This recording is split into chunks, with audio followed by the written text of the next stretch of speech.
Praise the lord. యోహాను సువార్త 4వ అధ్యాయం 10వ వచనం.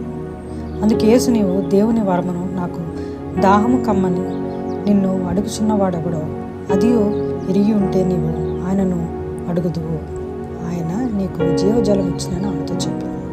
ఆమె ఇక్కడ యేసుప్రభు వారు సమరయ స్త్రీ దగ్గరికి వచ్చి ఆమె నీళ్లు తోడుకుంటుంటే ఆమె దగ్గరికి వచ్చి మాట్లాడాలని ప్రయత్నిస్తుంటారు.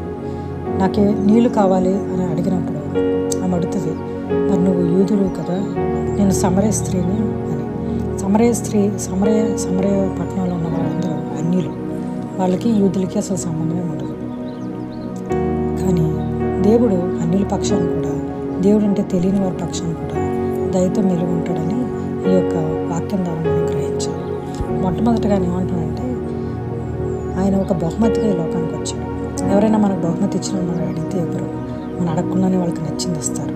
మనం ఎంతో ప్రేమతో దాన్ని స్వీకరిస్తాం. అలాగే దేవుడు మరి తన సొంత కుమారుడైన యేసుప్రభువుని ఈ లోకానికి పంపించారు. ఎందుకంటే మనకు బహుమతిగా మనం సంతోషంగా మరి ఆ బహుమతిని మరి మన జీవితంలో ఆస్వాదించడానికి పంపించారు. రెండవదిగా ఆయన నీళ్ళ గురించి చెప్తున్నారు. ఆయన నీళ్ళు అడిగారు, కానీ ఆమెతో చెప్పేది మాట్లాడేది ఏంటంటే జీవజలం గురించి చెప్తున్నారు. జీవజలం అంటే ఏంటి?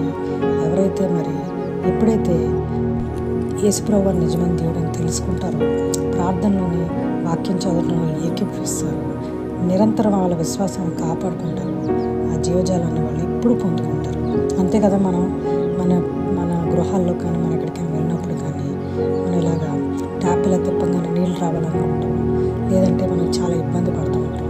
నీళ్ళు అనేది మనకి అత్యవసరమైనది. భోజనం లేకుండానే ఉండగలం, కానీ నీరు లేకుండా అయితే ఉండలేము కొంచెం సేపు కూడా, ఒక్కరోజు కూడా. మరి దేవుడు కూడా ఆయన లేకుండా మనం ఉండకూడదు.